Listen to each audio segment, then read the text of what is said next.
The Kreth came from every direction at once.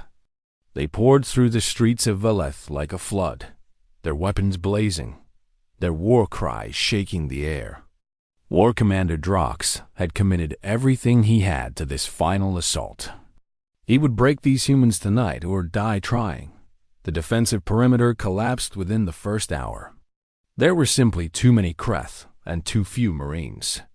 The humans fell back street by street, building by building, leaving the enemy to choke on every meter they gained. Private Lena Grant ran out of ammunition in a narrow alley 3 blocks from the plaza. A Kreth soldier charged her with a blade raised high. She caught the blade on her empty rifle and twisted it from his grip. The rifle broke in her hands, but now she had his weapon. She killed 4 more Kreth with that blade before reaching the next defensive line. Her arms were covered in blood that was not her own. Her lungs burned from exertion. But she kept fighting because stopping meant dying, and dying meant failing the people in the Great Hall. Corporal Danny Reeves held his position at a barricade until the Kreth brought up an armored vehicle. The heavy guns on that vehicle would tear through the barricade in seconds. It would open a path straight to the plaza. Reeves looked at the detonator in his hand. He had rigged the barricade with explosives hours ago, just in case. The blast would destroy the vehicle. It would also kill anyone standing too close. He did not hesitate. "Fall back," he shouted to the Marines around him. "I will handle this." They understood. They had been soldiers long enough to recognize what he was about to do.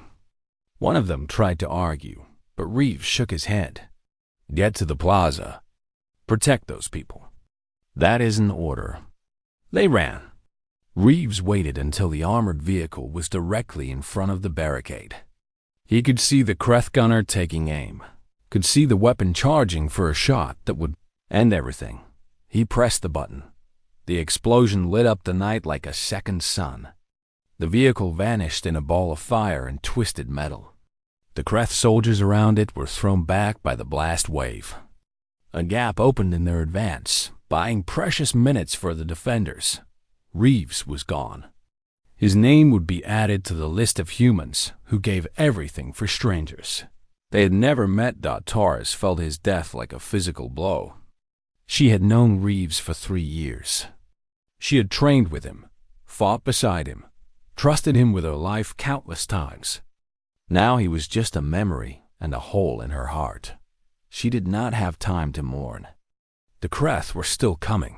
The Marines made their final stand at the central plaza. They formed a line before the doors of the Great Hall, where thousands of civilians huddled in terror.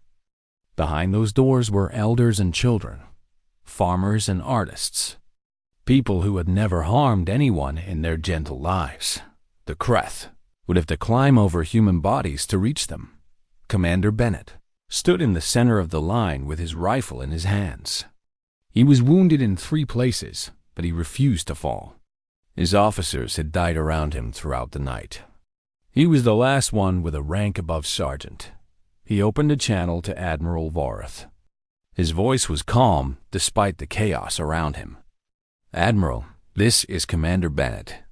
Status report. Commander, the fleet will arrive at dawn. 6 hours from now. Understood." Bennett looked at the 13 Marines still standing. "We have 13 defenders left. We will not leave the plaza. The Kreth will have to climb over our bodies to reach the civilians." There was silence on the channel. Then Vorath spoke with something in his voice that might have been respect. "We are coming as fast as we can, Commander." "Hold on. We will, Admiral. We always do." The channel closed. Bennett raised his rifle and prepared for the final wave. War Commander Drox led the assault personally. He wanted to see these humans die with his own eyes. He wanted to understand what made them fight like this. He wanted to witness the end of something he had never encountered before. His soldiers swept into the plaza from 3 sides. The humans opened fire and Kreth fell by the dozens. But there were always more to take their place. The defensive line buckled and bent, but did not break. Bennett took a round through the chest. He kept firing until a second shot took him through the head. He died on his feet, still facing the enemy. One by one, the Marines fell. Each one took Kreth with them. Each one sold their life for as many seconds as they could buy. The plaza became a monument to human defiance, littered with bodies of both species. Torres was the last one standing. She had taken wounds that should have killed her 3 times over. Her left arm was useless, torn apart by shrapnel. Her face was covered in blood from a gash across her forehead.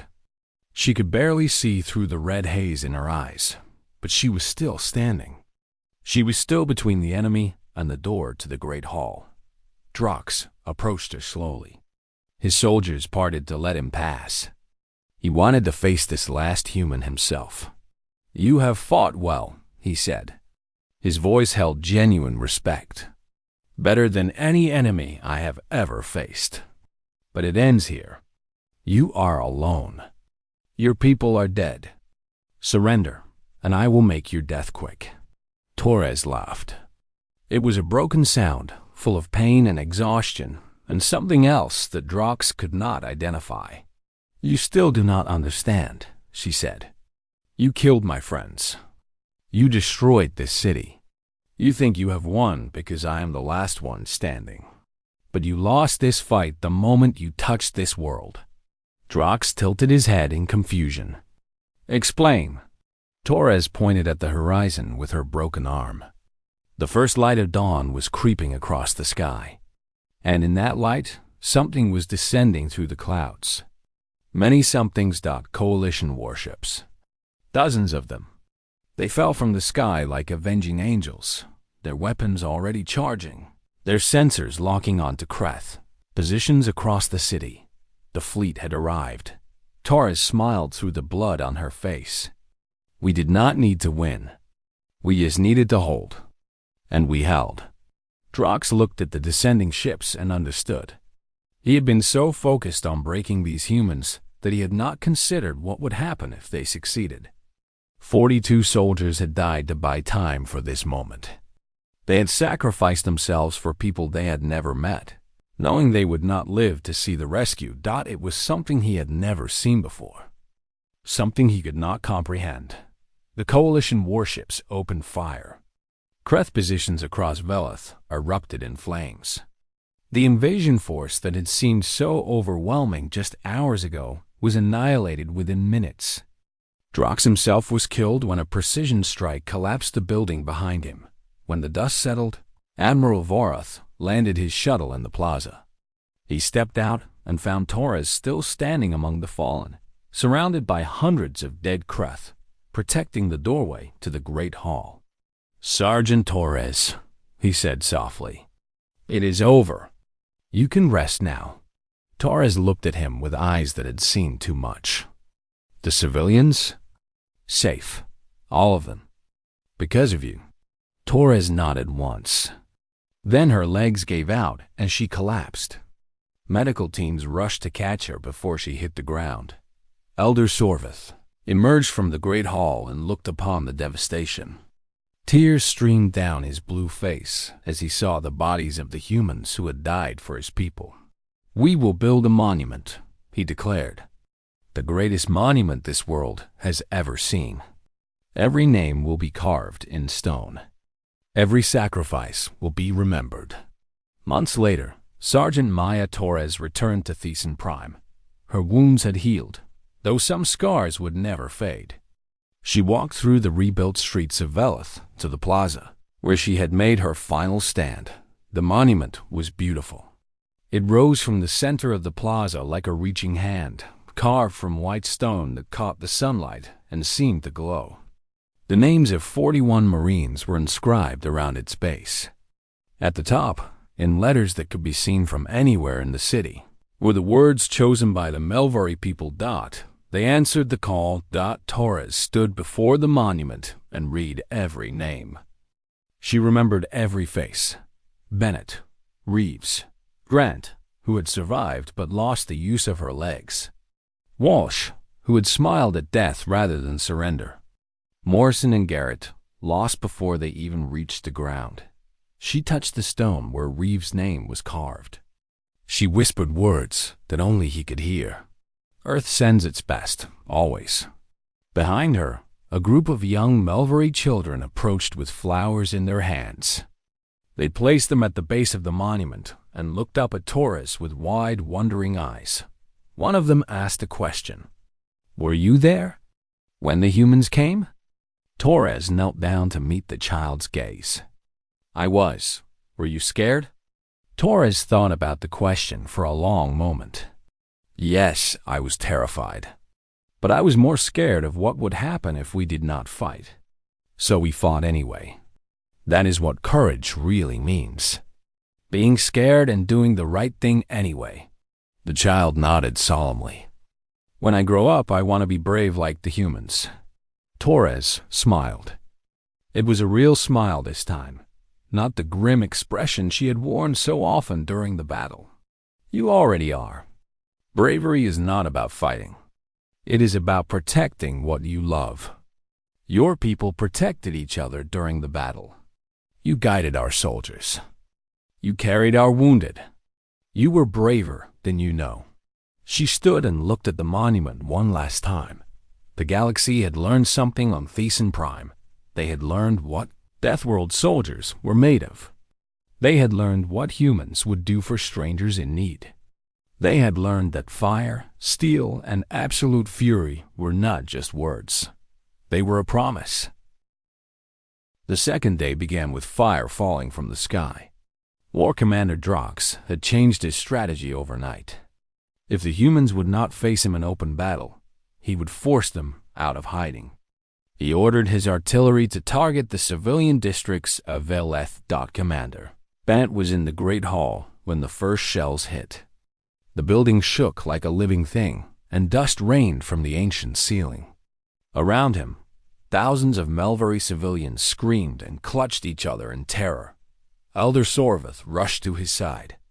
"They are targeting the shelters. They know we are hiding here." Bennett understood immediately what Drox was doing. The Kreth commander had realized that the humans were protecting the civilians. If he threatened the innocents, the defenders would have to expose themselves to save them. It was a cruel strategy. It was also effective. "Torres," Bennett spoke into his communicator. "The Kreth are shelling civilian zones. We need to evacuate people from the Eastern District before they level it." Torres answered through static and distant explosions. "If we break cover to evacuate, they will cut us down in the open." "I know. Do it anyway." There was a pause on the channel. Then Torres replied with quiet determination. "Understood, Commander. We are moving now." The Marines abandoned their defensive positions and ran toward the falling shells. They moved through streets that were being torn apart around them. Buildings collapsed. Fire spread. The screams of wounded civilians filled the air. Corporal Danny Reeves kicked open the door of a damaged shelter and found 30 Melvery huddled inside. A support beam had fallen across the exit, trapping them. He grabbed the beam and pulled with all his strength. The metal was hot from nearby fires. It burned his hands through his gloves. He did not let go. His muscles screamed in protest as he lifted something that should have been too heavy for one person. A piece of shrapnel struck him in the shoulder. He felt the impact, felt the blood begin to flow, but he kept lifting. The beam shifted just enough for the Melvery to squeeze through. "Go!" he shouted at them. "Run toward the Great Hall. Do not stop for anything." They ran. Reeves dropped the beam and leaned against a wall to catch his breath. His shoulder was on fire with pain. He could see bone through the wound. A medic would need to look at it, but there were no medics nearby. He tore a strip from his uniform and wrapped it around the injury. It was not a proper bandage. It would not stop the bleeding for long, but it would hold long enough for him to keep fighting. That was all that mattered. Across the city, similar scenes played out. Marines risked their lives to drag civilians from burning buildings. They carried children on their backs and guided the elderly through rubble-strewn streets. They formed human shields when Kreth ground forces pushed too close. Private Lena Grant abandoned her sniper nest when she saw a group of Melvari children trapped in a collapsing school. She sprinted across 3 blocks of open ground while enemy fire tracked her steps. Bullets tore through her pack and grazed her arm, but she kept running. She reached the school and found 12 children hiding under desks. The building was groaning and shifting, ready to fall at any moment. Grant did not have time to be gentle. "Follow me," she commanded. "Stay low and do not stop." She led them through a window and into a drainage ditch that ran behind the building. They crawled through muddy water while the school collapsed behind them. When they emerged on the other side, Mallory volunteers were waiting to guide the children to safety. Grant allowed herself 3 seconds to breathe. Then she retrieved her rifle and went to find another position. Elder Sorveth watched the humans with growing amazement. He had lived for over 200 years and had seen many things. He had never seen anything like this. He found Torres during a brief lull in the fighting. She was reloading her weapon and checking the status of her remaining soldiers. Her face was streaked with sweat and blood, but her eyes were clear and focused. "Why do you do this?" Sorveth asked her. "You are dying for people you do not know.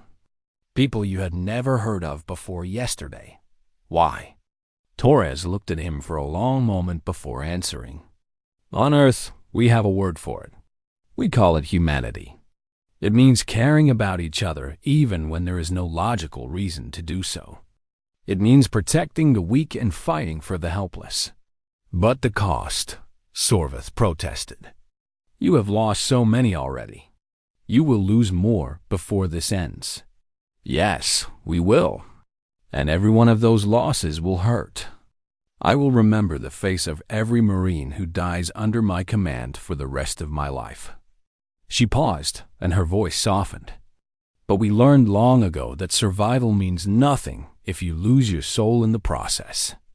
We would rather die as good people than live as monsters." Sorveth stared at her. "Your planet tried to kill you every day of your existence. It should have made you cruel. It should have made you selfish.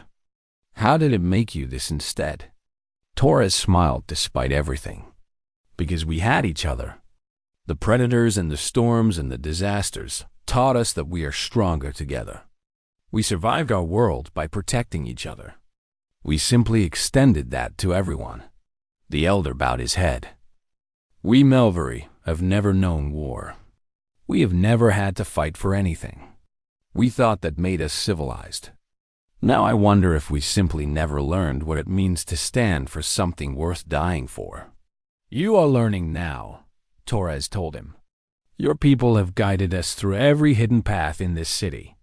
They have carried our wounded and brought us food and water. They cannot fight like we can, but they fight in their own way." Sorveth nodded slowly. "What can we do now? How can we help? Keep the civilians calm. Keep them fed.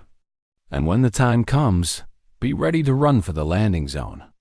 The fleet will arrive tomorrow morning. We just have to survive one more night." As the sun set on the second day, the Kreth launched their massive night assault. Drox committed his reserves in a desperate push to break the human defenses before dawn. The fighting became savage. Marines held their positions until the Kreth were so close they could see the hate in their eyes. Then they fell back to secondary lines.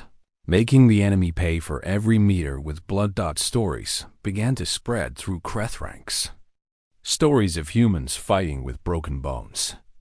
Stories of soldiers who kept advancing after wounds that would kill any other species. Stories of enemies who smiled before charging into certain death. Kreth Sergeant watched in horror as a wounded human dragged himself across the ground toward an enemy position. The human had no legs below the knees. They had been blown off by an explosion. He was pulling himself forward with his arms alone. The human reached a supply of grenades abandoned by a fallen Marine.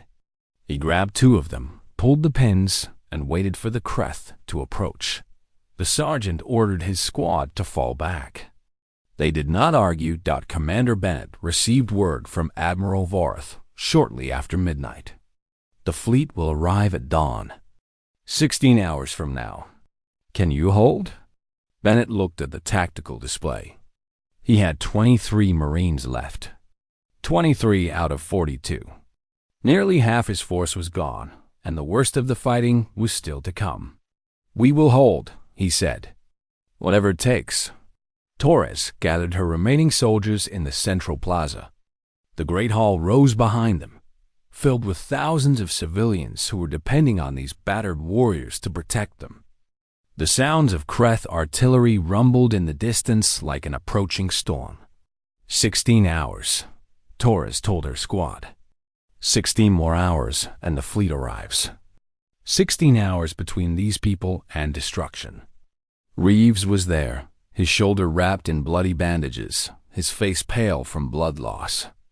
Grant was there, her uniform torn and stained, her eyes red from exhaustion. The others stood around them, wounded and weary but unbroken.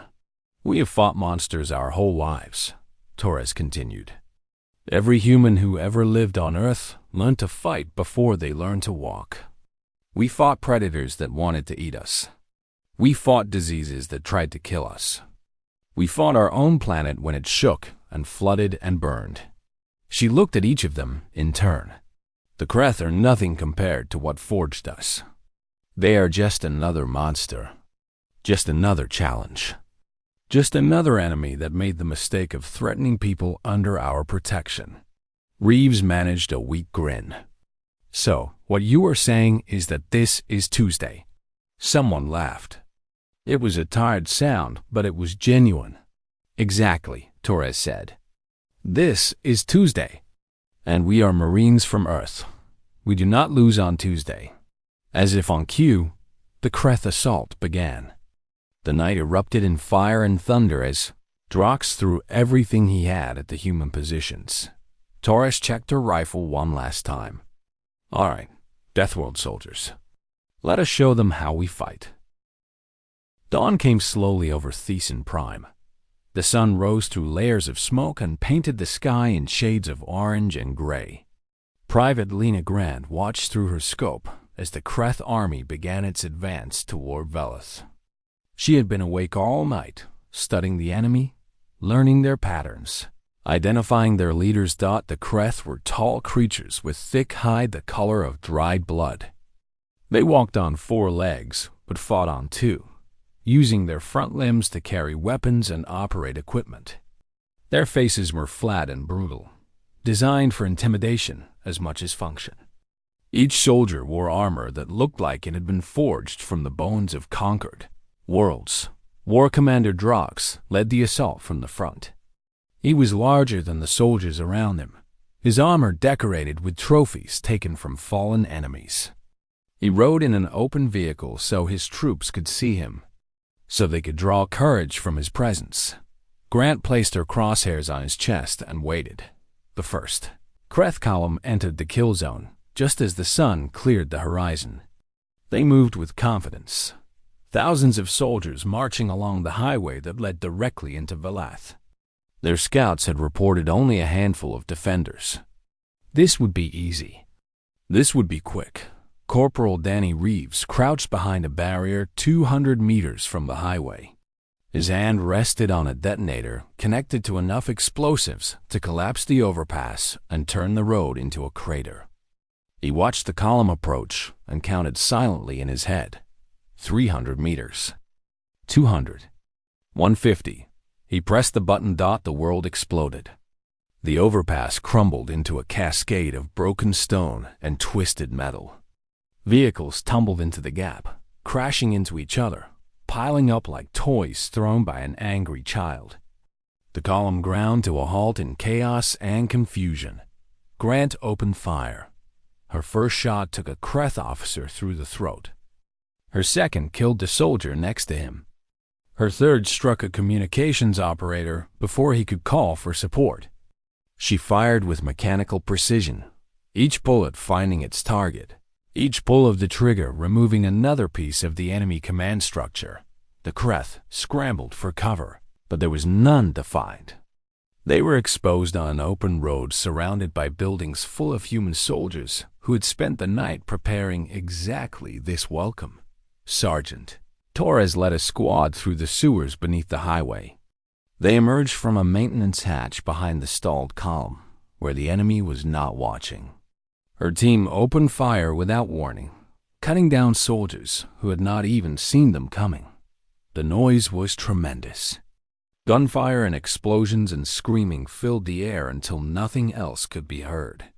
The Kreth tried to return fire, but they could not find targets. The humans appeared, attacked, and vanished like ghosts before the enemy could respond. Torres threw a grenade into a cluster of soldiers and dove back into the sewer before it detonated. She ran through the dark tunnels with her squad close behind, following the routes the Melvery had shown them. They emerged 3 blocks away and hit another section of the column from a completely different angle. War Commander Drox watched from his vehicle as his advance ground to a bloody halt. His officers were dying faster than he could replace them. His communications were in chaos. His soldiers were starting to panic. What is happening? He demanded. We outnumber them 50-1. Why are we not advancing? A subordinate answered with fear in his voice. The defenders are everywhere, Commander. They strike and disappear. We cannot pin them down. We cannot find them until they are already killing us. Drox grabbed the subordinate by the throat. Then burn the buildings. Collapse the tunnels. Destroy their hiding places and force them into the open. The order went out. Kreth artillery began shelling the structures around the highway. Buildings that had stood for generations crumbled under the bombardment. Fires spread through districts that had never known violence, but the humans had already moved out by the time the Kreth realized the buildings were empty. Torres and her squads had repositioned to new defensive points. They let the enemy waste ammunition on abandoned positions while they prepared the next ambush. The pattern repeated throughout the morning. The Kreth would advance. The humans would bleed them. The Kreth would shell the positions. The humans would relocate and strike from somewhere new. Drox grew more frustrated with each passing hour. He had expected to take Velith before lunch. Instead, his army had moved only 2 kilometers into the city and left over 400 bodies behind. Bring me one of them alive, he ordered. I want to know what we are fighting. A squad of Kreth Special Forces was dispatched to capture a human soldier. They moved through the rubble with careful steps, hunting for any sign of the defenders. They found Private Adam Walsh separated from his unit after a tunnel collapse. He was wounded, his leg trapped under debris, his rifle just out of reach. The Kreth surrounded him with weapons drawn. Walsh looked up at them and grinned. You boys made a mistake coming after me, he said. The lead Kreth reached for him. Walsh pulled a grenade from his vest and released the pin. The explosion killed Walsh and 3 of the Kreth. The others retreated in shock, unable to understand what they had witnessed. They killed themselves rather than be captured, one of them reported to Drox. The human knew it would die. It was smiling. Drox received this information in silence. He had fought many species across many worlds. He had seen fear and courage and desperation in all its forms. But he had never seen an enemy smile at death. A communications officer approached with a datapad. Commander, we intercepted their transmissions. The defenders are not requesting evacuation or reinforcement. They are coordinating attacks. They are sharing tactical information. And sometimes they are just talking to each other. What are they saying? Jokes, Commander. They are making jokes about us. They are laughing. Drox stared at the officer as if he had spoken in a language that made no sense. Laughing? Yes, Commander. One of them said, The Kreth are easier to kill than the Hornets on his home planet. Drox turned away and looked at the city before him. Smoke rose from a dozen burning buildings. The sounds of distant gunfire echoed between the structures. His army was being torn apart by 40 soldiers who found their deaths amusing. "What species are they?" he asked quietly. "Humans, Commander. From a planet called Earth. It is classified as a Category 9 Deathworld." Drox accessed the Coalition database entry for humans. It was brief and dismissive. A young species, recently discovered, limited technology, minor military presence in the galaxy. Nothing to suggest they would be a threat to a Kreth invasion force. "This information is wrong," he said. "Update it." Grant continued her work from the bell tower as afternoon stretched toward evening. Her ammunition was running low, but she made every shot count. Each bullet removed another enemy from the battlefield. Each trigger pull bought another med for the civilians sheltering in the Great Hall. Torres regrouped her squad in an abandoned factory on the western edge of the combat zone. She counted heads and felt her heart sink. They had lost 7 Marines during the day. 7 of her people who would never go home. But the Kreth had lost 400. The exchange rate was holding. Commander Bennett contacted her through the secured channel. "Status report, Sergeant.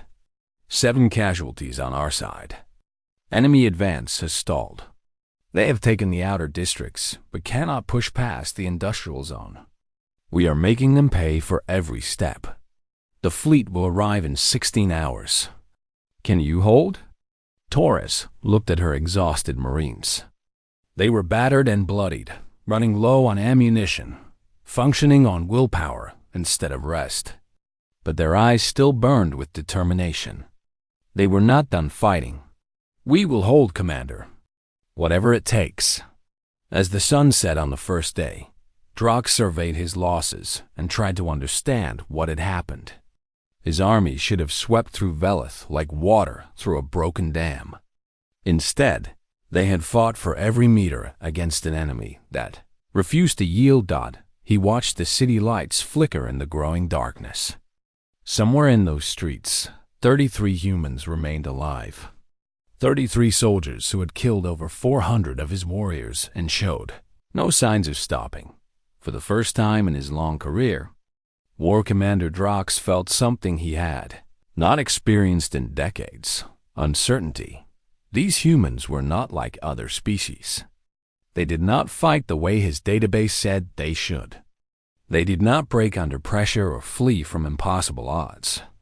They laughed in the face of death and made his veterans look like amateurs. What kind of world produced creatures like this? What kind of evolution created soldiers who smiled while dying? Drox did not know, but he was beginning to understand why that world had been classified as a death world. Whatever lived there, whatever survived there, was not prey. It was something else entirely. The Defiant Hope dropped out of hyperspace into a nightmare. Thesan Prime hung before them like a wounded jewel, its green and gold surface marred by columns of black smoke rising from burning cities. Kreth warships circled the planet like vultures, waiting for their meal to stop struggling. Commander Bennett stood on the bridge and watched the destruction unfold on the view screen. His jaw was tight. His hands were clenched into fists at his sides. Beside him, Sergeant Torres studied the tactical display with narrowed eyes. "I count 15 Kreth interceptors between us and the atmosphere," she said. "They will try to cut us off before we reach the surface. Then we go through them," Bennett replied. "Full speed. No hesitation." The Defiant Hope was built to take punishment. The pilot, a young Marine named Corporal Mate Ellis, nodded grimly. His fingers danced across the controls as he pushed the engines to their maximum output. The ship lurched forward and dove toward the planet below. The Kreth interceptors reacted immediately. They broke formation and swarmed toward the human transport like angry insects. Weapons fire streaked through the void. Bright lances of energy that left trails of light against the darkness of space. Ellis flew like a man possessed. He rolled and dipped and twisted, avoiding shots that should have been impossible to dodge. The Defiant Hope was not a nimble ship, but Ellis made it dance. He threaded between enemy vessels and used their own allies as shields, but even the best pilot could not avoid everything. A lucky shot struck the starboard side of the hull. The impact shook the entire vessel and sent Marines tumbling against bulkheads. Alarms wailed as atmosphere began venting from a breach in Section 7. Torres grabbed a handhold and pulled herself upright. Damage report. Section 7 is compromised, a voice called back. We lost Private Garrett and Private Morrison. They were in the breach zone. Torres closed her eyes for just a moment. 2 Marines dead before they even reached the ground. 2 of her people gone in an instant. She opened her eyes and forced herself to focus. There would be time to mourn later. If there was a later. Seal the section and keep us flying, she ordered. The Defiant Hope plunged into the atmosphere with fire blooming along its hull. The heat shield strained against temperatures that would melt steel. The ship rattled and groaned like a living thing crying out in pain. Below them, the capital city of Velith grew larger on the view screen. It was a beautiful place even now, with graceful spires and winding streets and gardens that should have been full of flowers. Instead, those streets were clogged with refugees fleeing the approaching Kreth army. Those gardens were trampled by terrified feet. Ellis found a clear landing zone in a public square near the city center. He brought the Defiant Hope down hard but level. The landing struts digging into soil that had never known war before today. The loading ramp dropped, and 40 Marines charged out into the chaos. The air smelled of smoke and fear. The sounds of distant explosions rolled across the city like thunder from an approaching storm. Civilians ran past the humans without stopping, their large eyes wide with terror, their thin limbs clutching children and belongings. Torres grabbed one of them by the arm. It was an elderly Melvery with silver-gray skin and trembling hands. "Where's your leader?" Torres demanded. "Where is Elder Sorvith?" The Melvery pointed toward a large building at the end of the square. "The Great Hall. He's trying to organize evacuation, but there's nowhere to go. The Kreth control the skies. We cannot escape." Torres released the Elder and turned to her squad. "Reeves, take your team and secure the eastern approach. Grant, find high ground and establish overwatch. Everyone else with me." The Marines moved with practiced precision.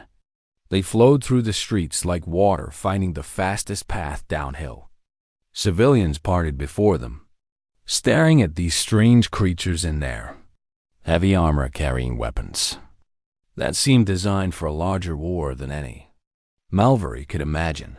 Torres reached the Great Hall and found Elder Sorvith standing before a crowd of frightened citizens. He was tall for a Melvery, with deep blue skin and eyes that held centuries of wisdom. When he saw the human soldiers approaching, his expression shifted from despair to confusion. "You are the reinforcements?" he asked. His voice was gentle but strained. "We sent a distress call to the entire coalition." "They sent 40 soldiers?" 40 Marines, Torres corrected. "There is a difference. The Kreth have thousands of warriors. They have tanks and artillery and air support. How can 40 of anything stop them?" Torres stepped closer to the Elder. She met his eyes with a gaze that held no doubt and no fear. "We do not need to stop them. We need to hold them. The coalition fleet arrives in 3 days. We will keep your people alive until then." Sorvith shook his head slowly. "You will die. All of you will die for strangers you have never met." "Maybe," Torres admitted. "Probably. But that is our choice to make. And we choose to stand between your people and the monsters coming to hurt them." The Elder stared at her for a long moment. Something changed in his eyes. The despair faded, replaced by the smallest spark of hope. What do you need from us? Information. Maps of the city. Knowledge of every tunnel, every sewer, every hidden path. The Kreth have numbers. We have knowledge and preparation. Sorvith nodded. He turned to the crowd and began issuing orders in his native tongue. Within minutes, Melvery citizens were approaching Torres with datapads and hand-drawn maps and memories of streets they had walked their entire lives. Commander, Bennett established a command post in the Great Hall. He opened a communication channel to the Coalition fleet and found himself speaking with Admiral Varoth, a reptilian creature with scales the color of old copper. Admiral, this is Commander Bennett. We have landed on Thiessen Prime and are establishing defensive positions. Commander, I must be honest with you. The Admiral's voice carried poorly concealed doubt. My tactical officers do not believe your force can survive even one day against the Kreth advance. You are asking your soldiers to die for a delay that may not matter. With respect, Admiral, your tactical officers have never seen humans fight when we are protecting innocents. We do not calculate our chances. We calculate how much it will cost the enemy to break us. There was silence on the channel for several seconds. You are either very brave or very foolish. Commander, on Earth, we learned long ago that bravery and foolishness often look the same until the outcome is decided. We will hold. Just get here as fast as you can. The channel closed. Bennett turned to find Torres standing behind him. Reeves has finished his sweep, she reported. The city has 3 main approach routes. The Kreth will come from the north along the highway. He is rigging explosives now. Grant is in a bell tower with clear sight lines over all 3 routes. She says she can see the enemy army on the horizon. How long until they reach us? 18 hours. Maybe less if they push hard. Bennett nodded slowly. Then, we have 18 hours to turn this city into a death trap. Every street, every building, every shadow needs to cost them blood. Torres smiled that grin smile that had become familiar over the past day. The Melvery are helping. They know this city better than we ever could. Sorvith has volunteers ready to guide our teams through the hidden paths. Good. Get everyone into position. When the Kreth arrive, I want them to walk straight into hell. As night fell over Veleth, Corporal Danny Reeves stood on an overpass and looked toward the darkness beyond the city limits. The lights of the Kreth army stretched across the horizon like a river of fire. There were so many of them. Thousands upon thousands of soldiers and vehicles and weapons of war. Private Lena Grant climbed the bell tower and settled into her position. She checked her rifle, counted her ammunition, and began identifying priority targets through her scope. Officers, communications equipment, anyone who looked like they gave orders. The Marines of Earth dug into their positions and waited for dawn. Torres walked among them, checking their readiness, offering words of encouragement. When she reached Reeves at his overpass, she paused to look at the enemy lights with him. That is a lot of Kreth, Reeves observed. Yes, it is. Think we can take them? Torres did not answer immediately. She watched the distant fires flicker and pulse like the heartbeat of some massive beast. Then she turned to face her corporal. On Earth, there is an old story about 300 soldiers who held a mountain pass against an army of hundreds of thousands. They all died, but they bought their people the time they needed to survive. They became legends that inspired warriors for thousands of years. Reeves nodded slowly. I know that story. The Spartans. We are not Spartans. We are something newer. Something forged on a world that makes ancient Greece look like a vacation resort. Those Kreth out there have no idea what is coming for them. They think this will be easy. They are wrong. She placed a hand on his shoulder. Rest while you can. Tomorrow, we show them what Deathworld soldiers are made of. The alarm screamed through Station Vera 7 like a wounded animal. Red lights flashed across every corridor and every deck as the emergency signal bounced from wall to wall. Commander Kyle Bennett was eating his breakfast when the noise started. He dropped his fork and ran toward the command center without finishing his meal. The station was a galactic coalition listening post floating in the empty space between 3 star systems. It was not a military base. It was not a fortress. It was simply a place where different species worked together to monitor communications and watch for trouble. Trouble had just found them. Bennett pushed through the sliding doors and found chaos waiting for him. Officers from 6 different species were shouting at each other in their native languages. Screens displayed data that scrolled too fast to read. In the middle of it all stood Ambassador Kelleth, a tall insectoid creature with 4 arms and compound eyes that reflected the emergency lights like broken mirrors. What happened? Bennett demanded. Kelleth turned to face him. The ambassador's mandibles clicked together as he spoke. Decent Prime is under attack. The Kreth Dominion has invaded. Bennett felt his stomach drop.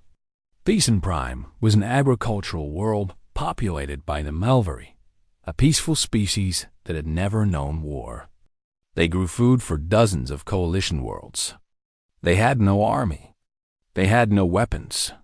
They had nothing but farms and families and gentle hearts. How long until our fleet arrives? Bennett asked. 12 days, Kelleth answered. The nearest coalition forces are engaged in border disputes along the outer reach. They cannot break away sooner. And how long until the Kreth take the planet? Kelleth's compound eyes seemed to dim. 3 days. Perhaps less. The room fell silent. Everyone understood what those numbers meant. By the time help arrived, 60,000 Melvery civilians would be dead or enslaved. The Kreth did not take prisoners for kindness. They took them for labor camps and worse. Bennett looked around the command center. He counted the humans present. There were 42 of them stationed on Varus 7, a small marine contingent assigned to provide security for the listening post. They were not an army. They were barely a company, but they were all he had. I am volunteering my Marines, Bennett said. Kelleth stared at him. The other officers stopped their work to listen. Commander, I do not understand, the ambassador said. You have 42 soldiers. The Kreth invasion force numbers in the thousands. What could you possibly accomplish? We can buy time, Bennett replied. 3 days. That is all we need to hold. 3 days until the fleet arrives. A Venorian officer laughed. It was not a kind sound. 42 against thousands? That is not courage, Commander. That is suicide. Bennett turned to face the officer. His eyes were cold and steady. My people come from a world that the Coalition classified as a Category 9 Deathworld. Do you know what that means? It means our planet spent millions of years trying to kill us. Everything on Earth is dangerous. The animals hunt us. The plants poison us. The weather destroys our homes. The ground shakes and swallows our cities. And yet we survived. We did not just survive. We conquered that world and made it ours. The room was silent now. Every eye and sensor was focused on the human commander. The Kreth think they are predators, Bennett continued. They think they understand violence and death. But they have never faced something forged in the fires of a death world. They have never fought humans. Ambassador Kelleth studied Bennett for a long moment. Even if you hold for 3 days, most of your soldiers will die. Perhaps all of them. You understand this? I understand. And your Marines? Do they understand? Bennett smiled. It was not a happy smile. It was the smile of someone who had made peace with hard truths long ago. They are from Earth, Ambassador. They grew up knowing that survival is never guaranteed. They will fight anyway. That is what we do. Kelleth's mandibles clicked slowly.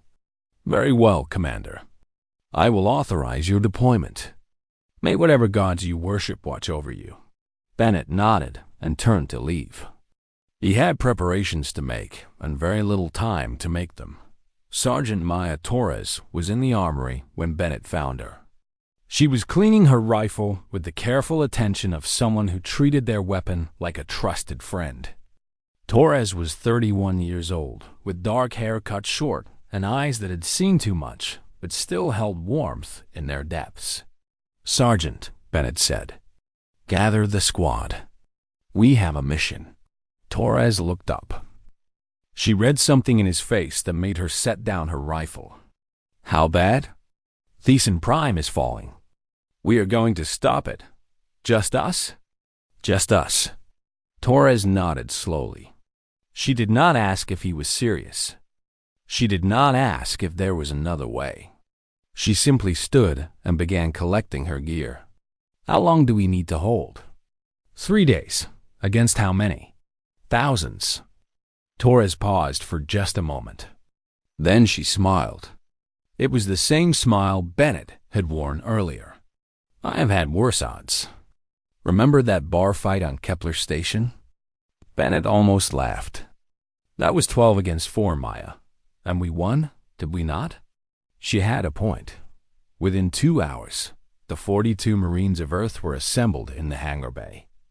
They stood in neat rows before their transport vessel, the Defiant Hope. It was not an impressive ship. It was old and patched and scarred from years of service.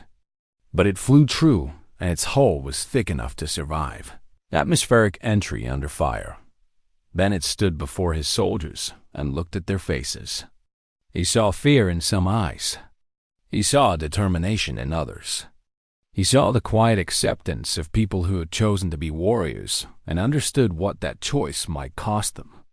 "You all know the situation," he said. "Thiessen Prime needs us. The Melvary cannot fight for themselves. If we do not go, they die. All of them. Every farmer, every child, every elder who never held a weapon in their gentle hands." He paused to let those words settle. "I will not lie to you. This mission may kill us. The odds say it probably will. But I am asking you to come anyway. I am asking you to stand between innocent people and the monsters who want to destroy them. I am asking you to show the galaxy what humans are made of." Corporal Danny Reeves stepped forward from the front row. He was young, barely 23, with a talent for explosives and a grin that never quite faded even in dark moments. "Commander, with respect, you do not need to ask. We are Marines. This is what we signed up for." A murmur of agreement ran through the assembled soldiers. Private First Class Lena Grant spoke next. She was the best shot in the unit, a sniper whose patience and precision had saved lives more times than anyone could count. Those Melvary are counting on someone to help them. Might as well be us. Bennett felt pride swell in his chest. These were his people. These were the children of Earth, forged in hardship and tempered by struggle. "Then let us move out," he ordered. "We have a world to save." The Marines boarded the Defiant Hope with practiced efficiency. Torres stood at the loading ramp and watched them file past. When the last soldier was aboard, she turned to look at the station one final time. Kelleth was watching from an observation window. The ambassador raised one of his 4 arms in what might have been a salute or might have been a farewell. Torres returned the gesture. Then she walked up the ramp and sealed the hatch behind her dot as the Defiant Hope lifted off and pointed its nose toward the stars. Torres addressed her squad over the internal communication system. Her voice was calm and steady despite everything. "The galaxy thinks humans are fragile because we come from a world that tried to kill us every day. They think that makes us weak. They are wrong. That world made us strong. It made us stubborn. It made us dangerous in ways they cannot imagine. Today, we are going to show the Kreth what it means to face Deathworld soldiers. They wanted a fight. We are going to give them one they will never forget." The ship entered hyperspace with a flash of light and a roar of engines. Thesan Prime was waiting.